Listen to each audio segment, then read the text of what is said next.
भगवान ने कहा पार्थ याद रखना, महाभारत के युद्ध के 18 दिन समाप्त हुए हैं, अभी 18वीं रात समाप्त नहीं हुई है। सावधान, काल तुम्हारे सिर में मंडरा रहा है। और याद रखना, मरोगे, तुमको मरना होगा। जहां अर्जुन ने सुना तो मृत्यु का समाचार सुनकर अर्जुन का शरीर थर थर कांपने लगा। अरे मरूंगा, भगवान ने कहा तुमको मरना पड़ेगा अर्जुन। अर्जुन ने कहा केशव मुझे बचाइए, मैं मर जाऊंगा, मरना नहीं चाहता। चरणों में गिरकर थर थर कांपने लगा। भगवान ने कहा इसलिए तो दौड़ के तेरे पास में आया हूं अर्जुन, मरना तुझे है और चिंता मुझे सता रही है। चिंता मत करना, तुमको मरने नहीं दूंगा। और जहां अर्जुन ने सुना, भगवान के पांव छोड़ दिए, पलंग पर लेट गए, चद्दर खींची, पैरों से दबाया, सिर से दबाया और तान के चद्दर खर्राटे लेना शुरू कर दिया। भगवान ने कहा क्या हुआ?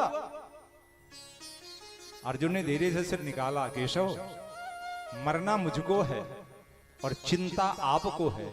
सरकार, जिसकी चिंता भगवान करते हो उसको तो जी भर के सोना चाहिए। बोलिए वृंदावन बिहारी लाल की। सोवे सुख तुलसी भरोसे एक राम के। हम सुख से तभी सो सकते हैं जब भगवान के भरोसे हो जाए।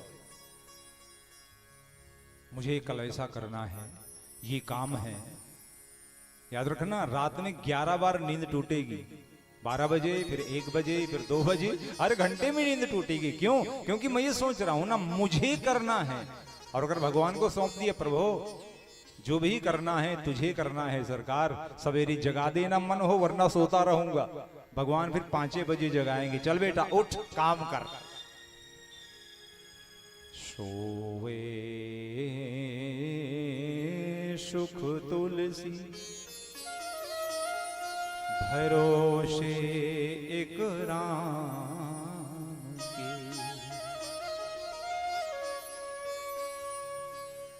सोना तभी होगा, यानी चैन तभी होगा, आनंद तभी होगा जब भगवान के भरोसे होगे।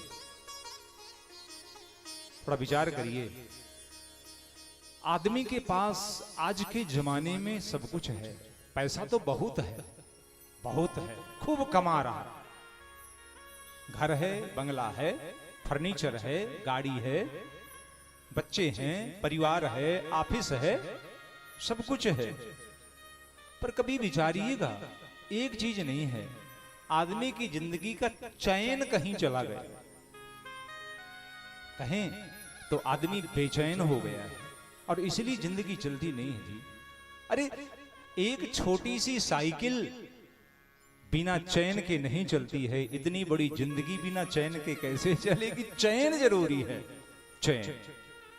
और चैन तो तभी आता है जब हम अपने बैन, अपने नयन, अपना मन सब भगवान के चरणों में लगा देते हैं, तब हमको चैन आ जाता है। जय हो। अर्जुन ने भगवान के चरणों में अपना सब समर्पण किया है जी। अर्जुन जैसा साधक, अर्जुन जैसा सखा, अर्जुन जैसा भक्त, अर्जुन जैसा प्रेमी, अर्जुन जैसा भाई भगवान को। श्रीमद् भागवत में 3 मित्रों की चर्चा है भगवान की। एक सखा अर्जुन की, एक सखा उद्धव जी की और एक सखा सुदामा जी की, जिनकी कथा अंतिम दिन आप सुनते हैं। 3 सखा, लेकिन तीनों में बड़ा अंतर है। अर्जुन जो हैं वो सखा तो हैं लेकिन कर्मवादी सखा हैं। उद्धव भी सखा हैं लेकिन ज्ञानवादी सखा हैं। और सुदामा जी भी सखा हैं लेकिन वो भक्तिवादी सखा हैं, भक्त है भगवान के। अर्जुन को 5 पांडवों को उठाया, जगा करके दूसरे शिविर में चले गए। पर्यंक खाली करवा दिया भगवान ने। उस परमात्मा के मन में तो कुछ दूसरा ही था ना। और उन 5 पलगों पर भगवान द्वारिकाधीश ने पांडवों के 5 पुत्रों को लिटा दिया। रात्रि का गहनतम घनघोर अंधकार था। अश्वत्थामा लिए हाथ में तलवार आया और उसने पांडवों के 5 पुत्रों की रात्रि में हत्या कर दी, मार दिया बच्चों को। संभल भी नहीं पाए थे वो शावक, और उस अभागे ने उन बच्चों को मारा, उनका सिर काटा और काट करके अपने उस उत्तरी में बांधा और बांध करके दौड़ता हुआ दुर्योधन के पास पहुंच गया सरोवर के तीर में। अरे दुर्योधन देख, मैंने तेरे जीवन का सबसे महत्वपूर्ण कार्य किया है। दुर्योधन की आंख खुली। क्या किया? अश्वत्थामा ने कहा, मैंने तेरे दुश्मन पांडवों को मार दिया। अर्जुन प्रसन्न हो गया। दुर्योधन, वाह धन्यवाद मेरे मित्र। चूंकि जंघाएं टूटी है ना, कमर टूटी है, उठकर बैठ नहीं सकता, लेटा है। 5 शिरों को फेंक दिया दुर्योधन के सामने। देख, पहचान ले। रात का अंधेरा था, सिर पहचानने में आ नहीं रहे थे। उसी समय दुर्योधन ने एक सिर उठाया और उठा करके, चूंकि इतना दर्द है, शरीर निस्तेज हो गया है, दुर्योधन की आंख खुल नहीं रही। लेटे ही लेटे सिर को उठाया, उठा करके अपने हाथों से ऐसे दबाया, आसानी से सिर टूट गया। दुर्योधन ने दूसरा सिर उठाया, दूसरा भी टूटा। तीसरा उठाया, तीसरा भी टूटा। चौथे को तोड़ दिया। और जब 5वां सिर उठाया दुर्योधन ने, तो दुर्योधन मुस्कुराया। मित्र देखना, ये सिर नहीं टूटेगा। क्यों? अरे बोले, ये शीश भीमसेन का होगा, और भीमसेन का सिर इतना कमजोर नहीं है। उसके सिर में हजारों गदाओं का प्रहार में करता था, कहीं रक्त बहा नहीं। बहुत बलिष्ठ सिर था भीमसेन का। देखना, मेरे हाथों की ताकत नहीं है कि सिर को तोड़ सकूं मैं। और 5वां सिर लिया दुर्योधन ने, ऐसे दबाया, और जहां दबाया तो 5वां सिर भी टूट गया। दुर्योधन चौंक गया। किसके सिर काटे तुमने? अश्वत्थामा ने कहा, तुम्हारे दुश्मन पांडवों के। दुर्योधन ने कहा, नहीं, ये पांडवों के सिर हो नहीं सकते हैं मित्र। मुझे लगता है तुमने किसी और के सिर काटे।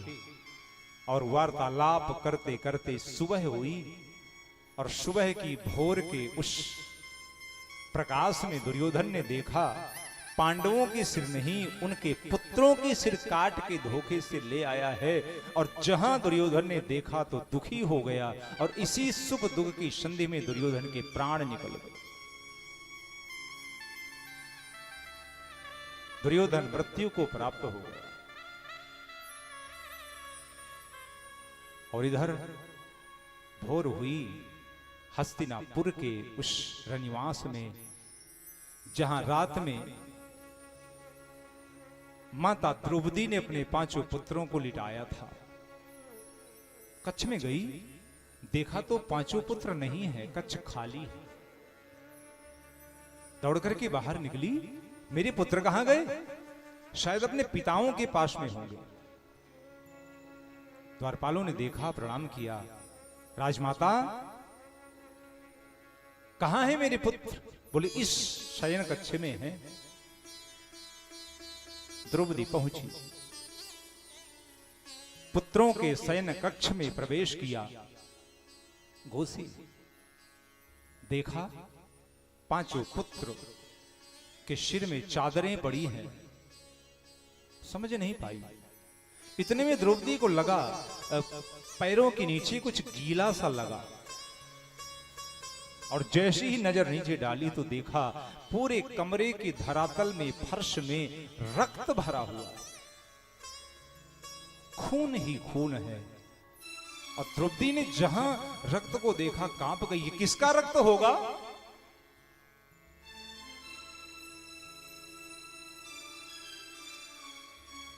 भयानक आशंका से द्रौपदी का मन कांप गया। दौड़ी उन पुत्रों के पास और चादरें खींच ही दिया। और जैसे ही चादर खींचा तो देखा पुत्रों के सिर तो पड़े हुए हैं, पुत्रों के धड़ तो पड़े हुए हैं, शरीर तो पड़ा हुआ है, लेकिन उन 5 शरीरों में सिर किसी का नहीं है। किसी ने 5 के शीश काट लिए। जरा कल्पना